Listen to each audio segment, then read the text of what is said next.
Powered by Sports Interaction, Canada Sportsbook. Well, that was certainly a game. It was something. I don't know how great it was, but anyway, we're here and we're going to talk about it. Welcome back to Game Over Calgary. I don't even know what to say. That was completely underwhelming. And you know what? You could probably blame it on me for betting. I put $5 down on a Flames comeback. But if you want to bet, you can do it. Sports Interaction, Canada Sportsbook. Football continues, the World Series is around the corner, and they've dropped the puck on the hockey season. Bet pregame, live and play, or on one of our many prop bets. Made for Canadians by Canadians, Sports Interaction makes it easy to deposit, play, and cash out. Join now and see all sports betting has to offer. Head to sportsinteraction.com/SDPN. That's sportsinteraction.com/SDPN.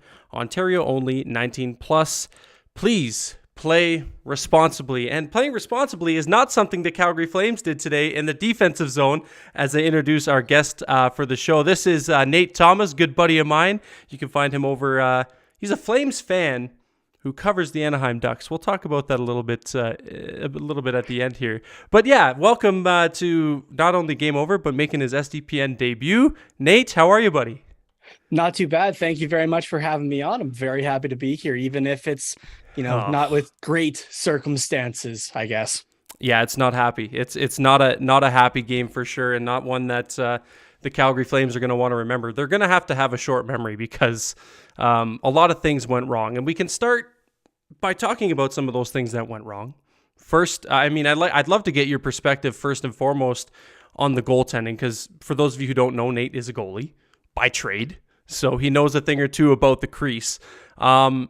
My initial thoughts, I don't know if Markstrom was shaky or I don't pin a lot of what we saw early on in this game on him necessarily. There were a lot of things that kind of led to the first, couple goals, the first few goals that he let in that eventually ends up, ending his night. But your perspective on that and the eventual goaltending change. Yeah, I could definitely see the shakiness out of Markstrom to start for whatever reason. I was talking with somebody earlier this week. It was Brad, a buddy of ours, together on Flames Nation, or not Flames Nation, sorry, Flames Unfiltered. Yeah. And he's kind of brought up the idea of Markstrom was kind of playing deep in his crease. And I was watching it a bit more in that first period. And yeah, every goal against seemed to be that he was playing really far back, right? Like almost Henrik Lundqvist style, I guess. But, Lundqvist, that was the norm for him, whereas Markstrom, it really wasn't. So I could definitely see that being part of it. Yeah, he definitely looked shaky. Just there was a couple going by him that probably shouldn't have. His expected goal save above was a negative 1.23. And it's not great out of only 20 minutes of action. Yeah, it was, I don't know. I hate pinning it on the goalie, and it's not like I really don't think that, the numbers maybe say otherwise, but I really don't think he was terrible. But there seems to be this narrative going around on Twitter and in other spaces that Jacob Markstrom is all this, this Vezina candidate that we saw last year, just all of a sudden out the window. And I'm not sure I buy that as much as people are trying to push that narrative. But I guess the saving grace to that is Dan Vladar, came in. Going to congratulate him, by the way, for a big 2-year extension today as well.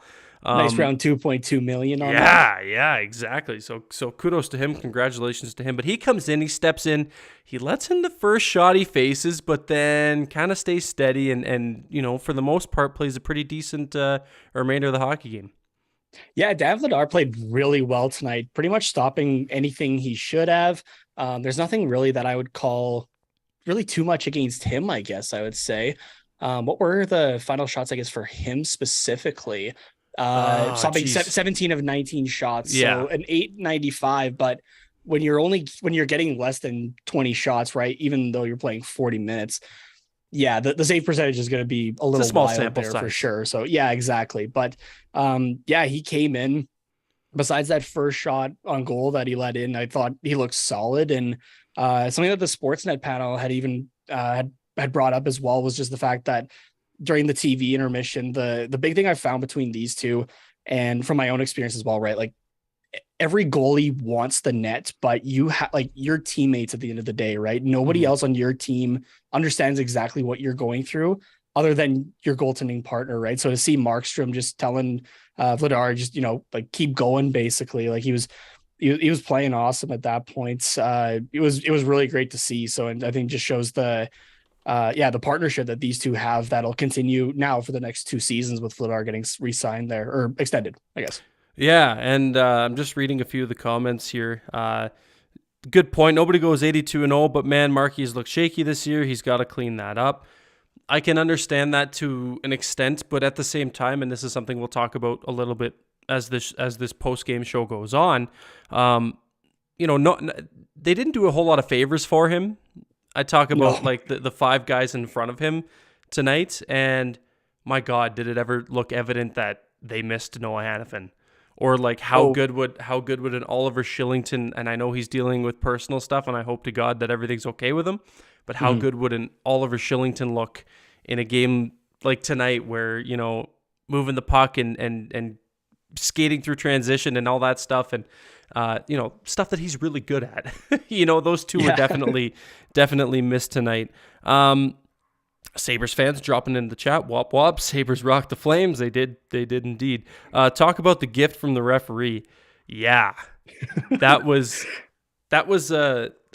nice. Definitely, it didn't prove to be detrimental because the Sabres still won, but that's one of those ones that you could look back on if the Flames ended up winning this game and being like, yeah, you know what? Like, this could have gone a completely other direction if it wasn't for this puck going off the ref's skate.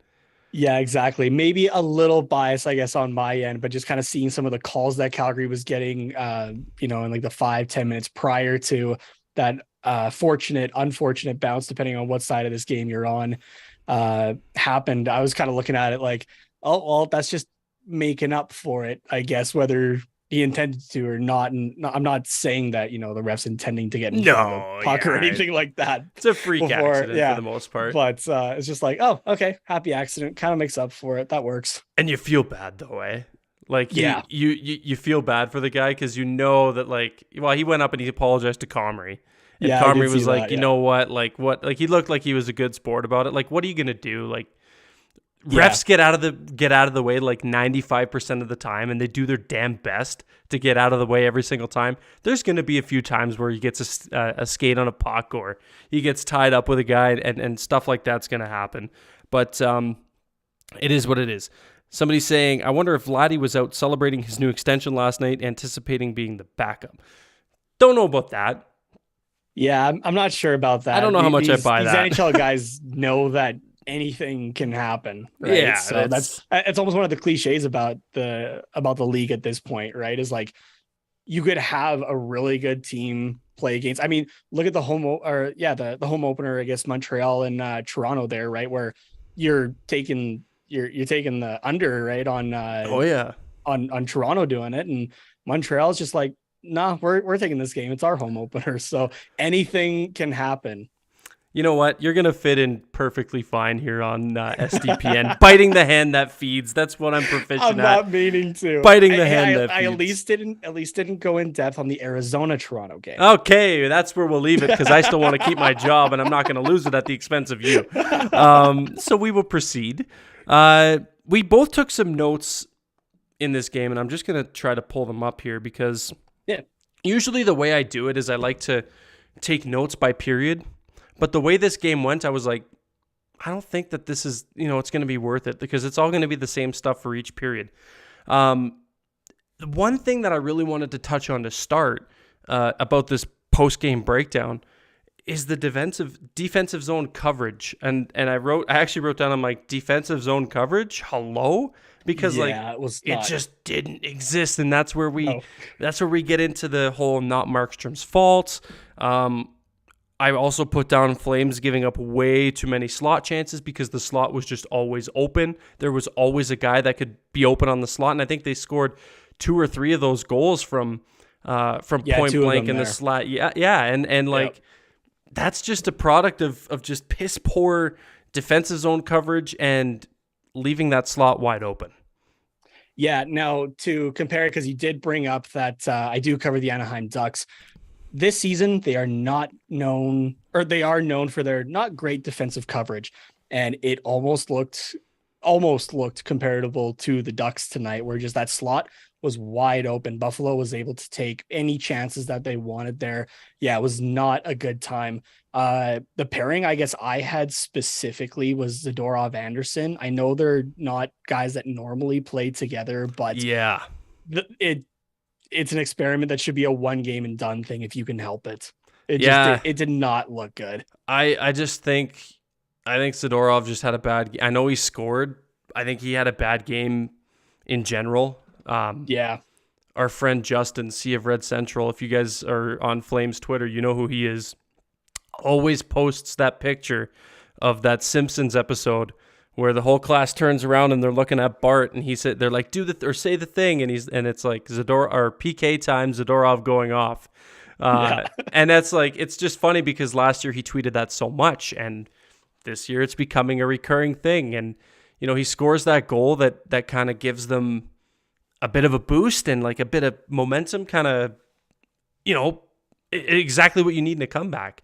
And then he takes that stupid penalty, and they end up scoring on that power play. And that's essentially the nail in the coffin for the Flames in tonight's contest. But yeah, there's just so many little things that were not good, like structurally. Like we talked about the D-zone coverage. We talked about the slot. Another thing too is,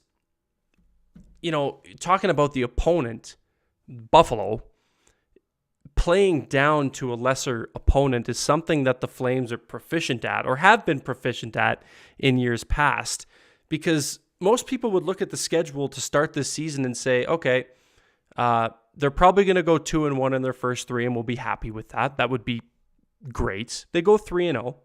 They play three really good opponents, and then they see game 4. Okay, that's your scheduled win. That's your scheduled win right there against the Buffalo Sabres, and they beat the piss out of them. Buffalo did to Calgary. So I don't know what it is about the Flames and playing down to a lesser opponent, but they seem to be very good at it.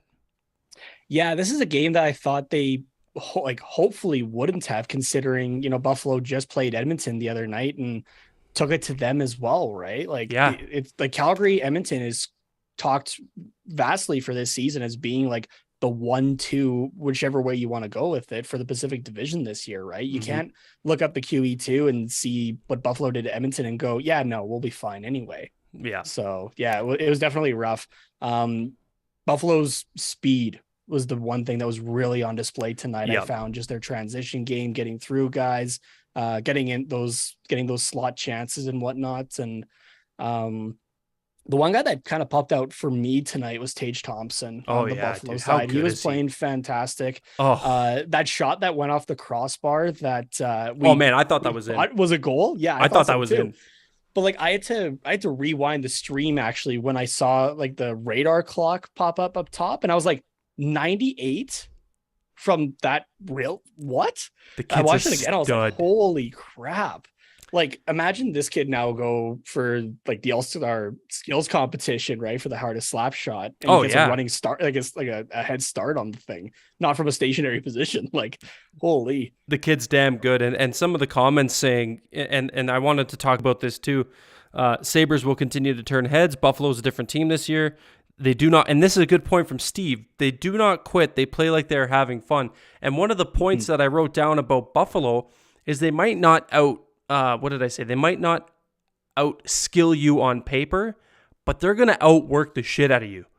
They earn those wins, and they did it in Edmonton. They did it tonight in Calgary, and I know this isn't game over Buffalo. Maybe that'll be coming sometime down the line. Who knows? This isn't game over Buffalo, but I want to give them credit because they played a hell of a game. Yeah, absolutely. Honestly, the way that Buffalo played tonight reminded me of the Ottawa Senators from the COVID season. Yes. Right? Just like you said, the team that won't outskill you, but will outwork you. That's just out there. It's young guys that are finally becoming cohesive and that sort of thing, right? There's not enough talent quite there yet to push deep, but it's there. You can see it. And I've felt honestly for Buffalo fans for so long because they have deserved a team, I think, that plays well, and it seems like it's finally changing for them and going in that direction. I know it's easy to rag on them because they have been bad for so long. Mhm. But God, does it ever feel it's nice to see these teams like Buffalo, like Ottawa, finally turn the page and get to a point where, holy shit, this team could do something. I don't think they're going to quite do it this year. The Atlantic is still tough, but watch out in the next couple of years for teams like Buffalo and teams like Ottawa to run that division, especially Buffalo showing it tonight against arguably one of the best teams in the NHL this season. So, yeah, it's going to be interesting. Maybe the Pagula's got the hint to get out of the locker room and leave the team alone. Yeah, good chance. There's a good chance because that was a lot of discussion about that. This is Game Over Calgary, by the way. My name is Auddie. This is Nate. A little bit more about the post game, and then we'll get on to a little more Flames news that kind of broke within the last 24 hours to wrap up today's show. So one of the other things I kind of wanted to bring up about the Flames is, and I talked about it a couple game overs ago, is the first line kind of just like not scaring you, but like, hello, it might be time to warm up, or maybe, mix something up a little bit. And it's frustrating because Huberdeau had a great preseason. Toffoli looked okay in the preseason, but now he's starting to show, okay, maybe that's the Toffoli that we saw at the end of last year. Robert, I'm sorry because I know how much of a Toffoli guy you are. I'm not going to poo-poo on him too hard. But, you're seeing flashes of that Toffoli that we saw in the second half of his tenure last year after the Flames acquired him on Valentine's Day, where he just couldn't quite keep up. He just couldn't quite find the back of the net the way he was in his first little stint with the Flames. Your 2 cents on the Flames' first line and maybe your concerns on them. I know that Huberdeau did make the comment that it's the first time that he's played with two right-handed guys, so he's still trying to get used to it. And like, yes, there's practices and everything. I'm giving him a little bit of the benefit of the doubt for the next couple of games, I think, to try to clean that up. Him and Lindholm have looked well together, I think. Lindholm's got his chances for sure. Toffoli, though, I don't want to be down on him really either, but it's just, I don't know, maybe in just a couple more games, kind of same with like just Huberdeau and playing with the two right-handed guys, it'll kind of figure itself out. But if not, it might be time to try somebody else. My issue is I feel like you grab somebody from that second line of Kadri, Mangiapane, and Dubé. I don't want to break up that line. Neither do I. So that's where at all that idea of Brad, trying to find another top six winger that might need to come into play here, because I don't think you're pulling up somebody from the third line. And it's hard because those guys don't grow on trees, right? You can't just go out and get another top six winger. Like those are sought after on, I'm going to say damn near all of the 32 teams in this league. It's not easy to just go out and get, and I get what you're saying. I'm not disagreeing with you at all. I'm not shitting on your point, because I agree. And a lot of people do too, but that the problem is you just can't go out and get those guys, as easily as you might think, without losing, probably a good blue line piece. I know a lot of people have thrown Hannafin out there, but after tonight's game and him not being a part of it, I think people are going to think twice about adding him into any potential trades. But yeah, to your point, they did actually play Kadri for the last little bit of the game on that first line and bumped Lindholm down to the second line. And even that didn't really push the needle for me. It wasn't super noticeable. If anything, I think it worsened them because that second line, who have instantly clicked with Kadri, and for those of you who don't know what we're talking about, the Kadri, Mangiapane, and Dubé line, they've clicked, and I don't know. Like you said, I'm not messing with that dynamic. I don't know what they're going to do. I really don't, because I don't even think the third line, I don't even think Trevor Lewis playing in your top 9 is a good thing. And here he is on the third line with Coleman and Backlund. Yeah, and putting up a goal tonight too. I know I put out a tweet that was the kind of like the cutoff of like Trevor Lewis. Yeah. Like, all right. Trevor Lewis puts the Flames up on the board. Let's go. Yeah, it's going to be interesting to see what they do. There's definitely some holes, and we're not trying to poo-poo on them too hard because they've had a really good start to this season. It's the fourth game of the year, and maybe it's one game. Yeah, and it's their first loss. Like it's inevitable that people like us and people who write the Mike Goulds of the world and the Ryan Pikes and all the guys at the win column and all that stuff, we're gonna poo-poo on them for the first loss, and there's gonna be things that we want to fix. But at the end of the day, it's really not the end of the world. It's one loss. There's, hold on, is my math going to work? 78 more games to go. If my math is correct, you're a numbers guy. You're in school. You're supposed to be smart. So you can correct me if I'm wrong there. But all in all, not the greatest of performances. We move on. We move on, man. That's life goes on. It is what it is. But here we are in our final segment of the show, and I wanted to talk a little bit about, something that isn't to do with this game, but is to do with the Calgary Flames, and it's right up your alley, actually, and I know you're going to be excited for this one, because a lot of things were announced today. It was a super exciting day, this Thursday, October 20th, 2022, because Adidas and all of the rest of the NHL teams unveiled their reverse retro 2.0 jerseys, and the Calgary Flames are bringing back, and this is the worst kept secret in all of Flames Twitter, worst kept secret ever. The Calgary Flames are bringing back the pedestal design, but it's going to be, they truly embrace the reverse part of the retro. It's going to be a black jersey, which is freaking sweet. White C like you got on your cap there. Yep. With the pedestal design. If I had prepped this properly, I would have thrown a picture up on the screen, but I didn't. So we're just going to close our eyes and imagine. If you're listening back on the podcast, you can go ahead and Google it. If you're watching live, just close your eyes. Don't leave us. Close your eyes and imagine what this looks like. How excited were you for the announcement of RR 2.0?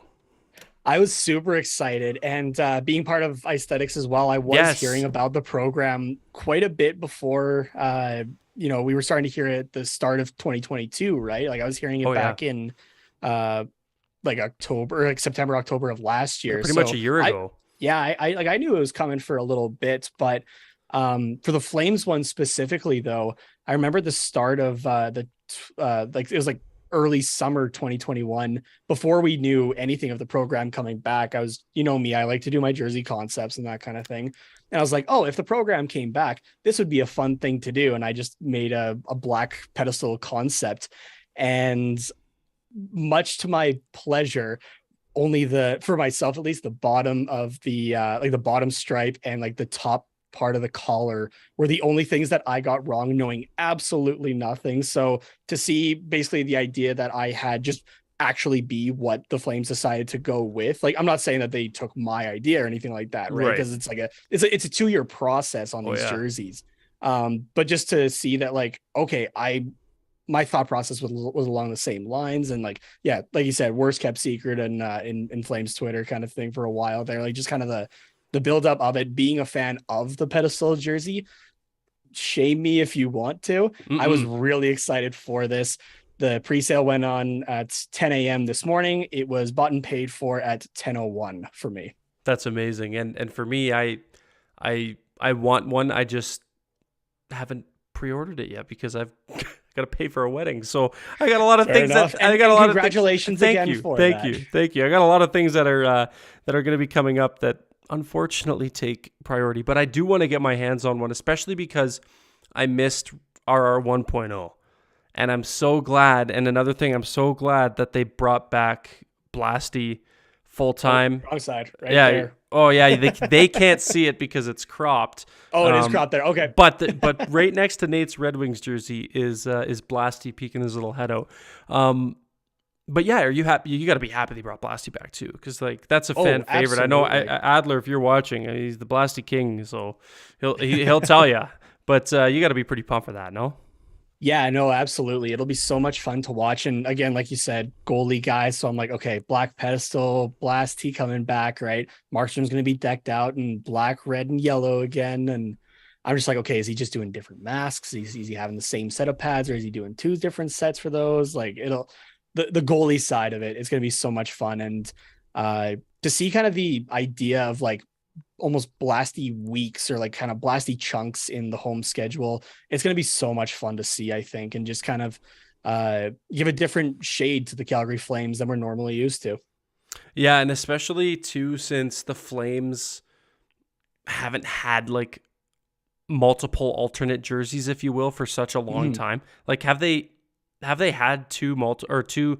I guess they would. The last time they did reverse retro 1.0, I guess they didn't have it. Oh no, I guess technically they had their alternate was the flag. Yeah, it was jersey. the phase out of the Black Sea jersey. Yeah, so technically they had four jerseys that season. Yeah, but not four like unique jerseys, because technically that was just phasing out of the old shit that nobody liked.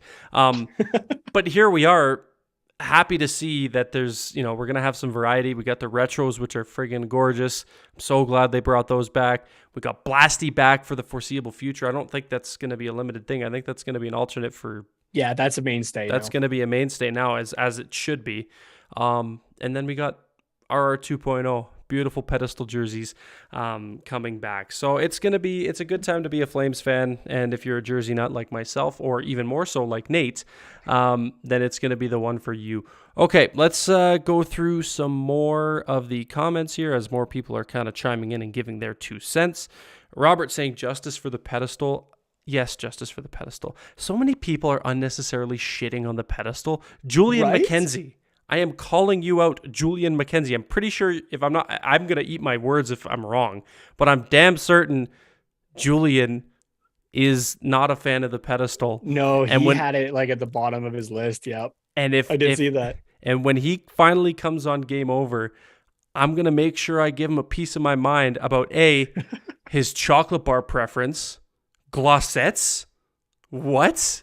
And what? B, his opinion on the Flames' new reverse retro. So anyway, unnecessary drive-by at Julian, but just wanted to get that point in there.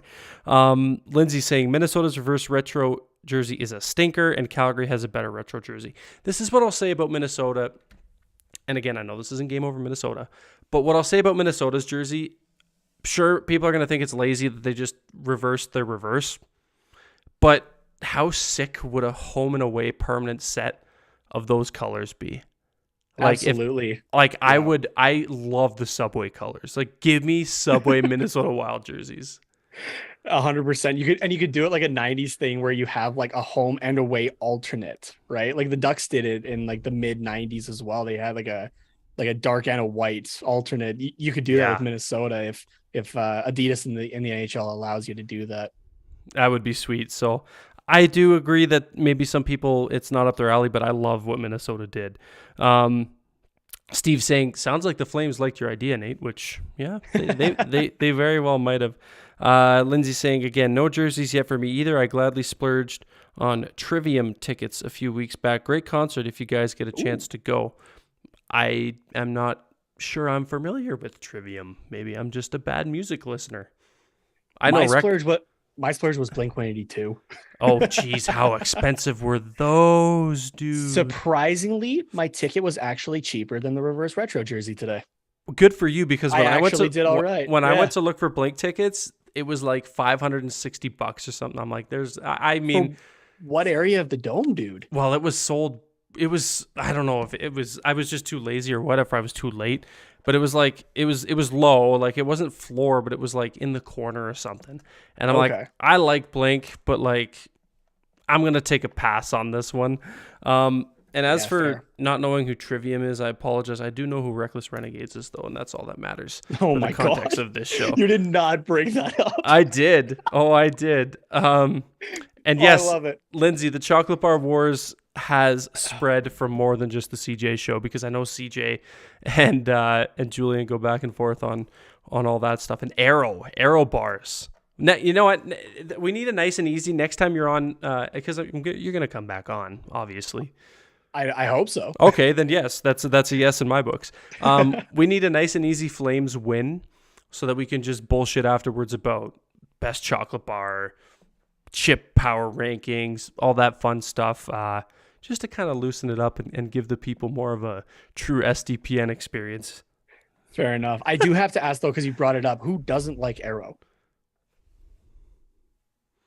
Dude, no. Okay, fine. CJ, Yeah, I guess CJ I do have to come back. CJ stands by the Arrow bar.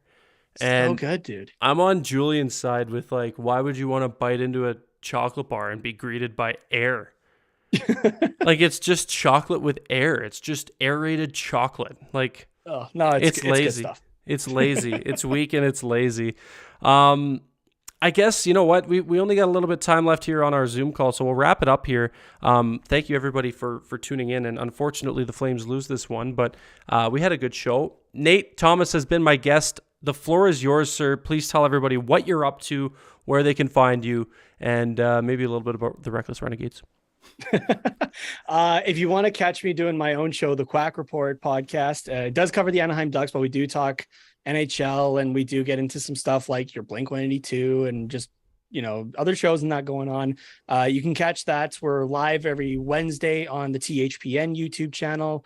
Our YouTube channel at Quack Report Pod. And you can find that at Quack Report Pod on Twitter and Instagram as well. You can find myself on Twitter at Tate Nomas. That's where I'm the most active. TATENHOMAS is where you can find me there. And Reckless Renegades is still on indefinite hiatus. We'll call it that. So considering my co-host on the Quack Report, Carter Potts, is also my partner in that band, that's our focus right now. So maybe someday it comes back, but fair enough. For now, I'm gonna have to hit up Carter here and get him on the show too, because it wouldn't be fair of me to have half of the Quack Report on, and the other half just has to sit in the waiting lobby and watch us. Adam, thank you for the nice compliment. Everybody, you listen to Nate's socials, go follow him there, or if you need help with it, Robert has been plugging them in the chat throughout the duration of this episode. So just go back. Robert. Yeah, go back and find one of Robert's comments, and you will find Nate's Twitter handle there. Anyways, guys, the Flames lose this one, unfortunately, but we had a good time here on Game Over Calgary. Yep. Thank you so much for listening. Thank you to SDPN. Thank you to our good friends over at Sports Interaction. We will talk to you guys after the next Flames hopeful win. Thanks for stopping by, and we'll talk to you later.